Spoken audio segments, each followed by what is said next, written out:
Happy motivational moment with me, Coach Michelle, on this beautiful first day of September. Listen, I stopped by really quickly to share a few takeaways from yesterday's sermon entitled, If the Stairs Could Speak.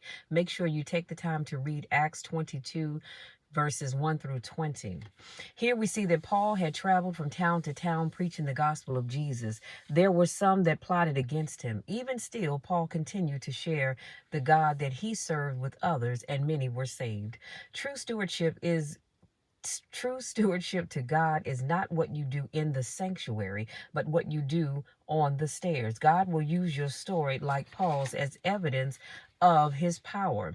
If the stairs could speak, they would probably say, excuse me, there is a demand on your commitment. Paul stopped on the stairs after being beaten to tell his story. He could have been silent, but he chose to tell all who would listen about his testimony. What will you do when you get outside the sanctuary? You see, it's easy to perform worship when you are surrounded by others who worship as you do. You have to tell your story in the midst of your troubles.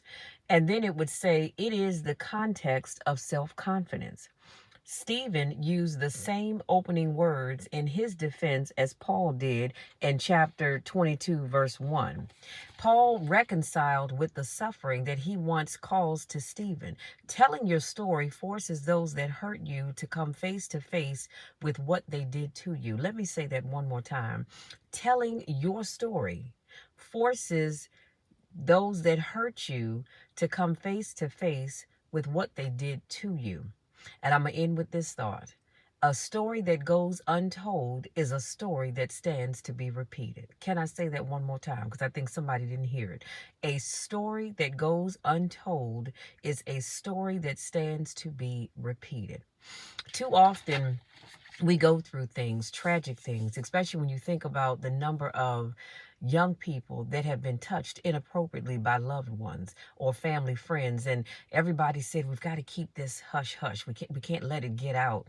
And those individuals walk around and they carry that hurt with them for years and take it out on people that did nothing to them. Well, now I want you to tell your story.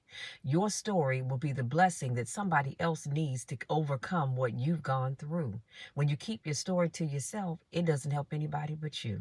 Y'all, listen, I love you all to the moon and back. Go out there, enjoy this beautiful Labor Day. Wherever you go, whatever you do, have fun. But don't forget to tell your story. Love you all. We'll talk again on Friday.